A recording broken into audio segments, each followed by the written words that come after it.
Welcome to Cucina Pazzo, and today we're going to be making keto bagels. And I'd like to preface that I got this recipe from somebody else online. I didn't exactly like their macros, so I changed this to my own. But I don't sugarcoat is the lady that I stole this from.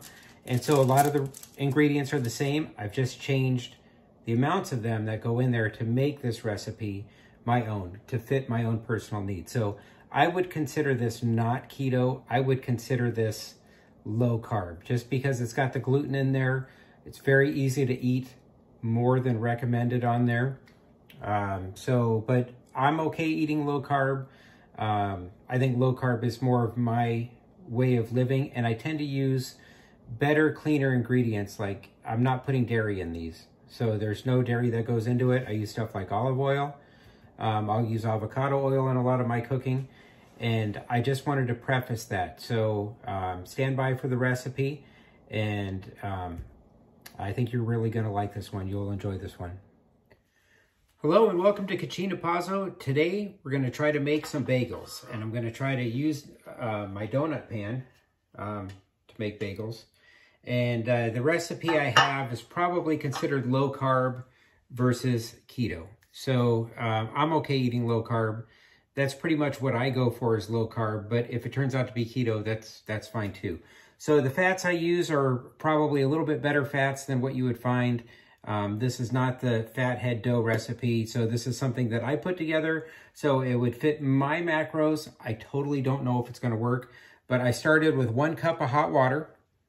And so I got my yeast activated in this cup. 1 cup of hot water, 1 teaspoon of honey. The honey is going to eat the yeast, and I used a packet of yeast. There's about 2 1/4 teaspoons of yeast in here. So if you were scooping your own and used a tablespoon is 3 teaspoons. So ingredients we have 1 1/4 cups of, this is vital wheat gluten in here. So I've got everything ready to go. We have oat flour. This is 1/2 cup of oat flour, and we're going to pour this oat flour in here.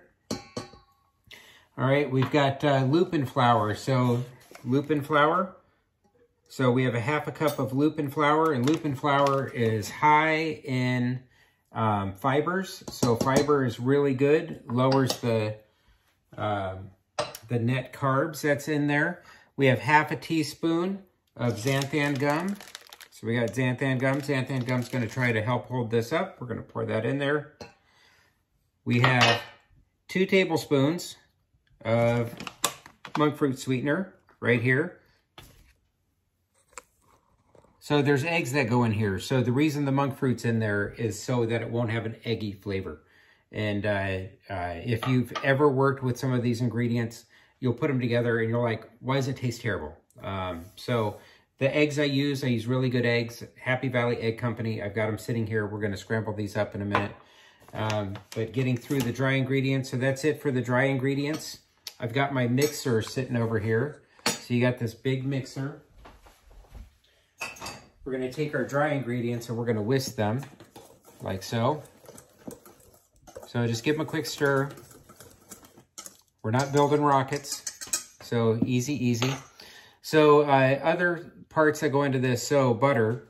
You can use regular butter. I use this Myokos Butter. This is the one that I like. It's got half the fat. Tastes like butter, cooks like butter. So why would I not use that? So we've got some room temperature eggs. So if your eggs are cold, fill up another container of hot water and let this sit in there, and it'll warm them up. So give them a quick scramble.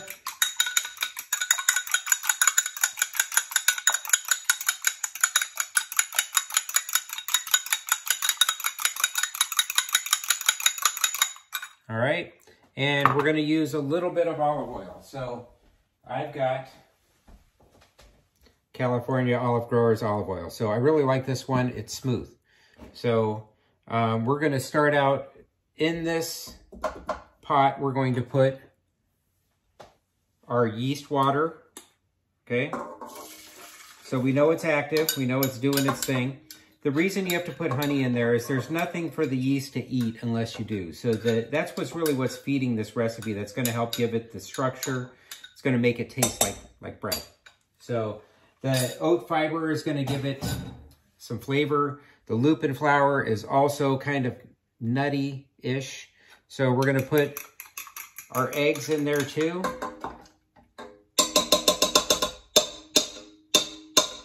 So trying to get all of our goodies out. Let's get a scraper here real quick so we can get all of our goodies out of there.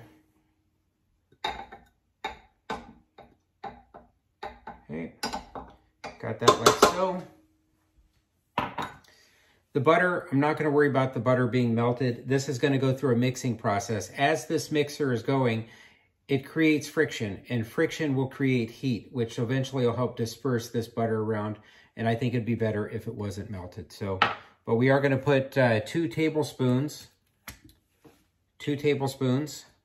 of olive oil in there.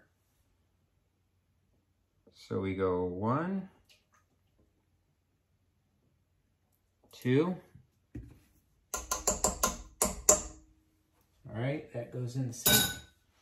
And we need a pinch of salt to go into this bucket here. So I almost forgot. We need a pinch, just a pinch. So we do that. Okay, give this another stir. So there's a lot of other ingredients that have salt in there. So you don't necessarily need all of those. We're gonna start out with this one. And then after this is cohesive, we're gonna switch it over to the dough hook. So got the dough hook here. So I'm going to start out giving this a little stir.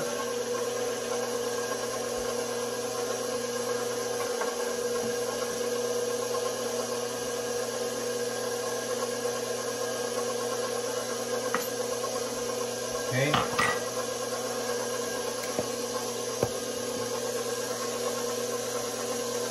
Take our dry ingredients, add them in. Little by little.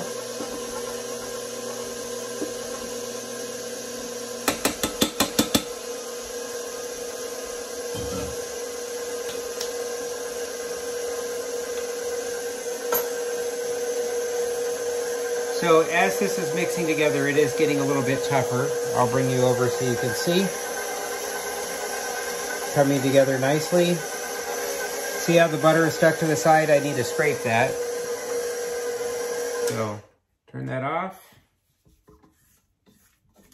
So also on the beater, see there's still dry ingredients on here. We want to make sure all of that is incorporated in there. So mix that down, scrape it off as good as you can.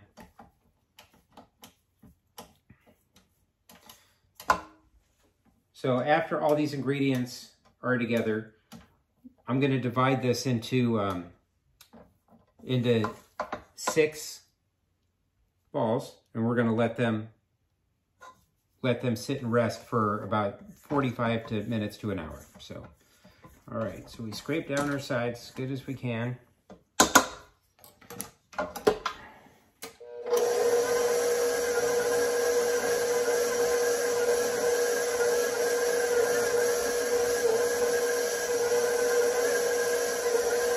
Okay, so we're looking for this to be together, and it's going to be a little bit on the sticky side. That's okay.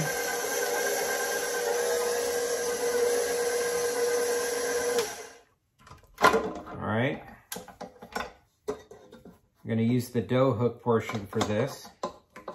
So it is a little bit on the sticky side, kind of like dough would be sticky. So, but there is really no replacement for wheat flour. So the wheat gluten that's in there is going to create some stretchiness to it. That's what that does in wheat. So a lot of people think that they're gluten intolerant, but the gluten part of it really doesn't have too many carbs in it. It's really pretty low in carb. Most people, I'm guessing, would be probably allergic to the sugar part of the wheat, the carb part of the wheat. So this is going to go in here. We're going to try to build up some of those gluten strands. I'm going to let this go for 3 minutes, and then I'll come back and show you what I got. speed 2. All right, it's taken a little bit of time, but the dough is starting to pull away from the sides. It's been more than 3 minutes. It's been about 5 minutes. And so what you need to do, I'll try to hold this up and show you at the same time. Might be a little difficult.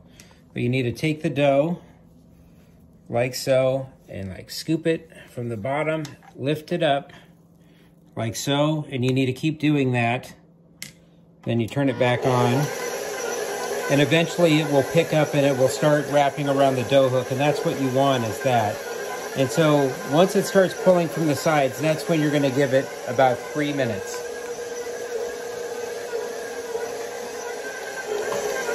All right, this is what you want your dough to look like right now. You can see that it looks like it's stretching, and that's the gluten that's in there. That's what's going to make it have all these layers and the bubbles in between. That's going to give it that structure. That'll be the gluten that does that. All right, we're back. Our dough is done. You notice that it's not really stuck to anything anymore. That's how you'll know that the dough has kind of got to this point. You could let this double in size and then split it up and then let it rise again. But I think because it's low carb, if you've ever worked with low carb ingredients, I think it works better and rises a little bit more if you separate it first, then let it finish rising. So if you look in the background, I have a scale, I have it zeroed. I'll try to move this so you can see the readout screen. I'm not sure if you can see that or not. So we're going to take this. We're going to weigh this. So this is 691, and then we're going to divide it by 6. So that's 115. So we want 115 for each bagel that we're going to make. So I've got a piece of wax paper that I've got sitting over here. So I'm going to separate each one of these into that. So, and it is a little bit sticky. You can see it sticking to my fingers. So, but I try to be as accurate as I can. That way they all come out somewhat the same. So we got 115. So we're going to take this. We're going to roll it into a ball as best as we can.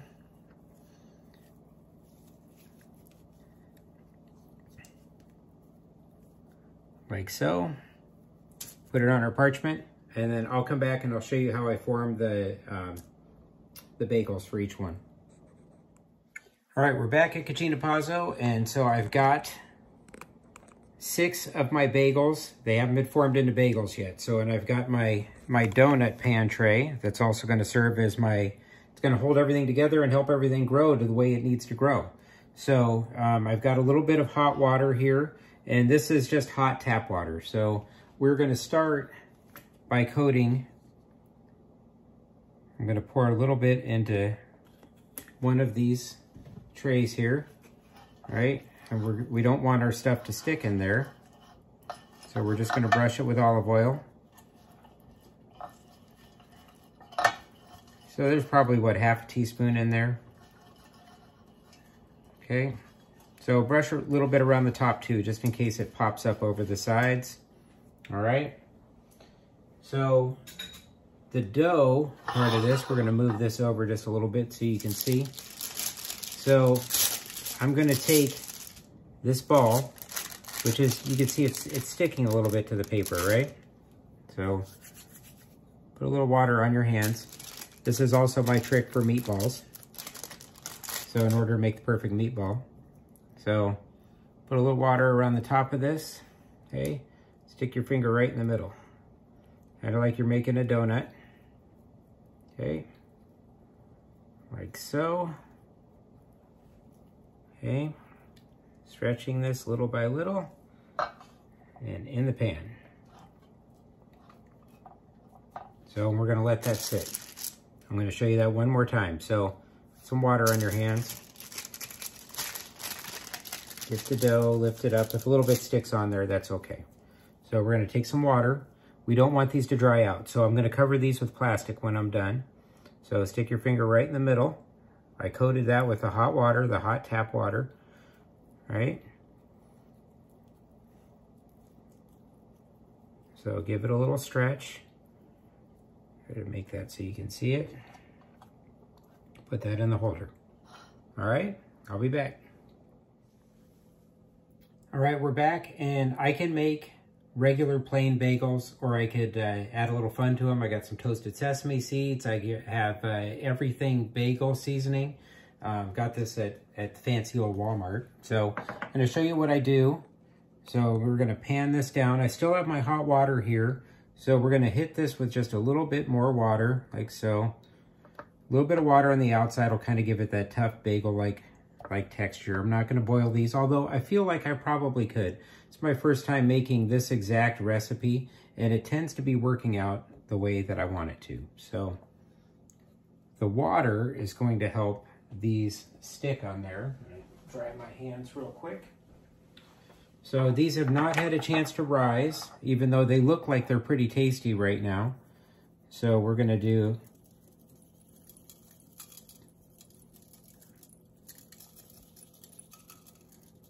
I'm spilling onto the other ones. That's okay. I really like this seasoning.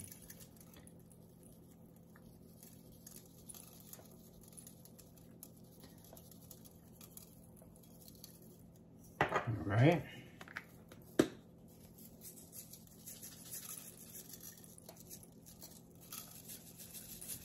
So these are going to expand a little bit.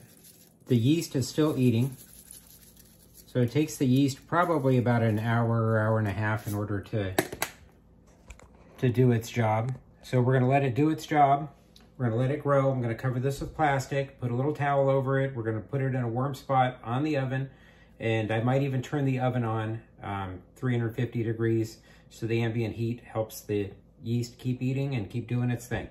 So when they stop growing, that's when I'm gonna put them in the oven.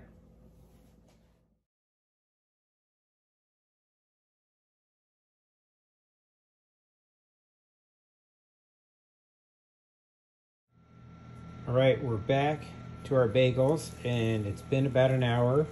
They have more than doubled in size.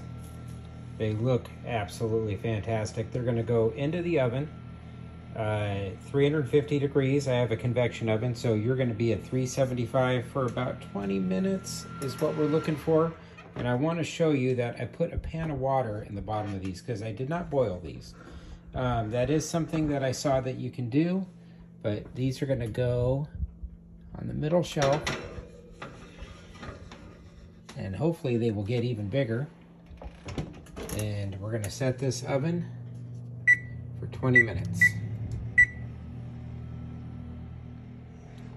All right, the bagels have come out of the oven. Look at how much they've grown. So I probably should have divided this into 8s instead of 6s, but this is how you know that it's done, when it's over 190 degrees. So these are done. We are going to let these rest. And I'm just amazed at how big they proved. Wow.